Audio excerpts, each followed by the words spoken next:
நண்பர்களே, உங்கள உள்ள சீனியர்ஸ் அவங்க அந்த நாட்களை கூட பார்த்திருக்காங்க. இந்த விஷயம் நாட்டோட பிரதம மந்திரி சொன்னாரு. தில்லியில இருந்து ₹1 அனுப்புனா அதுல 15 பைசா தான் ஏழ்மையான கிராமத்துக்கு போய் சேருதுன்னு. அதாவது அரசாங்கத்தோட கஜானால இருந்து காசு வெளியில போகுது, ஆனா அது இன்னொருத்தருடைய ஜோபுக்கு போய் சேருது. இது எப்படிப்பட்ட ஊழல்னா, அது நேரடியா சாதாரண பொதுமக்களை பாதிக்குது. உழைப்பாளிகளின் காசு அரசாங்கத்தோட கஜானாவில இருந்து வெளியில போகும். ஆனா லேபரர்ஸ்க்கு லேபர் கிடைக்காது. கேஸ் சப்சிடி இன்னொருத்தர் அக்கவுண்ட்டுக்கு போய் சேரும். அவங்க ஸ்காலர்ஷிப் வாங்குறதுக்கு கூட லஞ்சம் கொடுக்க வேண்டியதா இருக்கும்.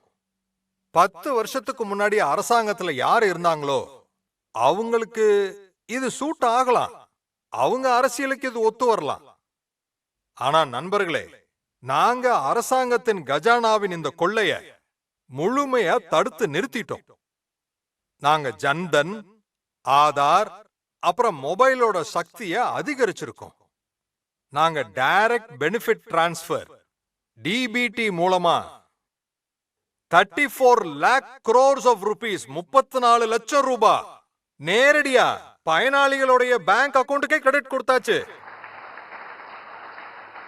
ஒருவேளை இதுக்கு முன்னாடி இருந்த நிலைமையா இருந்தா, அதாவது ₹1 15 பைசா தியரியா இருந்தா, அப்போ 27-28 லட்சம் கோடி ரூபாய் ஏழைங்க கிட்ட எப்பவும் போய் சேர்ந்திருக்காது, வேற எங்கேயாவது போயிருக்கும். 27-28 லட்சம் கோடி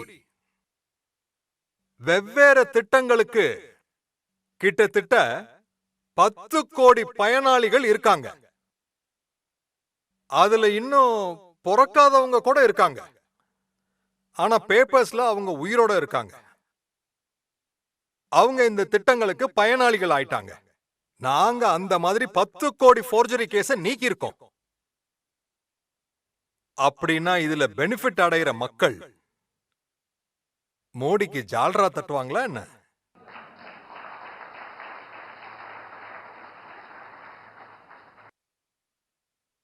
நீங்க ஷாக் ஆயிடுவீங்க. 4 கோடி போலி ரேஷன் கார்டு. நாங்க எல்லாத்தையும் நீக்கணும். நீங்க யோசிச்சு பாருங்க, இது எவ்வளவு பெரிய ஊழல்னு, ஏழைங்களோட எவ்வளவு பெரிய உரிமையை கொள்றாங்கன்னு. இன்னைக்கு ஹால்ல உட்கார்ந்து இருக்கிற ஒவ்வொருத்தரும் அந்த ஏழைங்களோட முகத்தை ஞாபகப்படுத்திக்கணும். யாருக்கு ரேஷன் தேவையோ அவங்களுக்கு ரேஷன் கிடைச்சே ஆகணும். ஆனா அவங்களுக்கு கிடைக்க மாட்டேங்குது. அந்த ஏழைங்க அரசாங்கத்தை குறை சொல்லுவாங்க, அவங்க தலையெழுத்த குறை சொல்லுவாங்க. இன்னைக்கு எங்களோட அரசாங்கம் அதே ஏழைக்கு 1 நேஷன் 1 ரேஷன் கார்டு கொடுத்திருக்கு. இன்னைக்கு எங்களோட அரசாங்கம் அதே ஏழைக்கு அவங்க பங்குக்கு உள்ள ரேஷனை ஃப்ரீயா கொடுத்துக்கிட்டு இருக்கு.